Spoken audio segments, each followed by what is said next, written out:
Kung umaabot sa lagpas tao ang baha sa ilang lugar sa bansa, hindi raw ito ang kaso sa Upland Town sa Cavite. Kaya ang ipinagtataka ng mga residente, bakit ito tinayuan ng flood control projects. Ang mga proyekto sira pa agad matapos lang ang isang taon. Yan ang agenda report ni Joash Malimban live nag-uulat mula sa Silang Cavite. Joash? Corina, aabot sa at least 1.1 billion pesos yung awarded na flood control projects dito sa Silang Cavite. At gaya nga nung sabi ng mga residente, pati dun sa pagko-cross-check natin sa sumbong sa Pangulo.ph, marami dun sa mga proyektong ito, actually mga pinakamahal na proyekto, tila pinaghati-hati na revetment na projects along San Isidro pati sa may Imus River.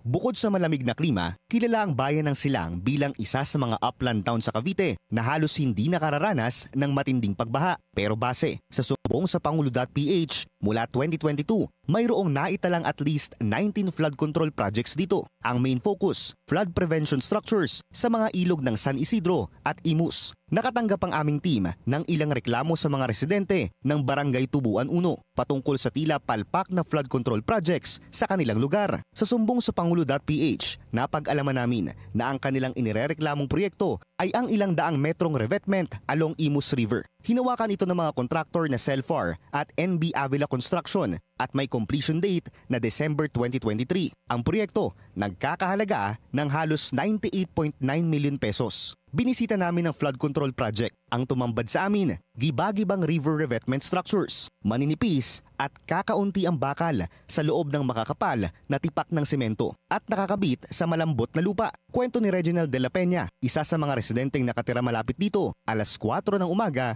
nang bigla na lamang silang magising sa lakas ng pagguho nito noong panahon ng habagat bago ang sona ni PBBM. 4 a.m. biglang may bumagsak na parang eroplano na napakalakas talaga. Kasi mataas yun halos kasing laki ng building yun Labasan talaga kaming 5 bahay doon dahil para talagang eroplano bago yung mga anod ng bato para kang nagpuputo ka ng mga Kwento pa niya, hindi naman daw talaga binabaha ang kanilang lugar. 52 years old na si Reginald at dito lumaki sa bayan ng Silang. Kaya ipinagtataka raw niya kung bakit nagdesisyon ng DPWH na magtayo bigla ng flood control project sa lugar.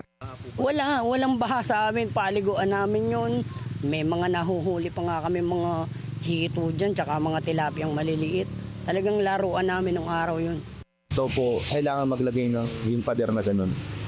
Yun nga po, dahil daw para ma-prevent daw yung sa ilog, mapaayos, maano. Kaya lang, ultimo yung paliguan nga namin, igiba namin ng tubig doon, labahan namin doon, wala na. Sayang. Dinala kami ni Reginald sa karugtong ng Imus River Revetment sa kabilang barangay. Pero iba na muli ang may hawak ng kontrata, isang Prime Pacific Marine and Industrial Services Corporation at nagkakahalaga ng halos 78.2 million pesos. Ang muli naming naabutan, sira-sirang revetment structures. Ayon kay retired Major General Arnold Mansita, presidente ng Silang Sagip Kalikasan, 1 taon nang nakatiwangwang ang proyektong ito. Ito nga pong nasirang ito sa Pasipit ay natapos po ito noong 2023. Tapos after 1 year, nung bagyong Christine, hindi man po direct ang Silang, ay nagiba na po itong 60 meters na ito, part of the 600 meters. Gaya ng kwento ni Reginald, hindi naman daw talaga bahain ang bayan ng Silang. Kaya matagal nang tinututulan ng kanilang environmental group ang mga flood control projects sa lugar. Bukod daw kasi sa hindi naman functional sa flood mitigation, nagdudulot pa raw ito ng masamang epekto sa kalikasan. Last week lang, mayroon na namang na bulabog na mga musang, alamid. Wala na silang na bulabog nga nilang tirahan, kaya nakita namin sa kalsada patay yung alamid. Yung mga century-old trees na naputol. Hiling ni Mansita, harapin na sila ng mga otoridad patungkol sa kanilang mga hinaing at wag naman daw sana haluan ng politika ang kanilang inisyatibo. Yan po sana ang aming panawagan na wag haluan ng politika ito. Ito ay para sa kalikasan. Kung yung mga taong naikinabang dito ay walang pakialam, kami po may pakialam po kami kasi kami ang nakatira ngayon dito. Sinubukan naming kunin ang pahayag ng lokal na pamahalaan ng Silang pero wala pa silang sagot sa aming mga mensahe. Corina, may dalawa pang flood control projects na palpak umano na tinuturo yung mga residente kanina. Yung isa raw doon sa may barangay Sabutan, samantalang isa naman doon daw mismo sa likod ng munisipyo ng Silang Cavite. Pero all the same, nagtatayo raw ng mga flood control project doon sa mga lugar na hindi naman daw talaga binabaha. Corina. So merong nagtanong sa akin, Joash, paano mo daw natutunton yung mga palpak na mga project na yan? Tinitingnan mo ba yan doon sa online na sumbong sa Pangulo?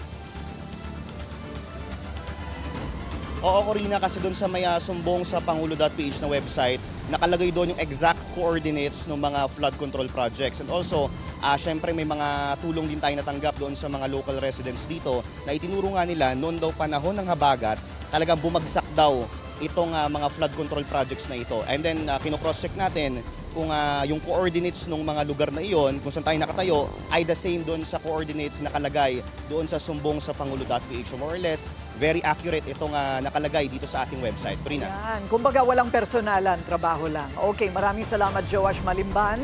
Nagulat live mula sa Silang Cavite. Manatiling nakatutok sa Bilyonaryo News Channel. Sumubaybay sa aming social media accounts at mag-subscribe sa aming YouTube channel para sa mga bago at eksklusibong balita.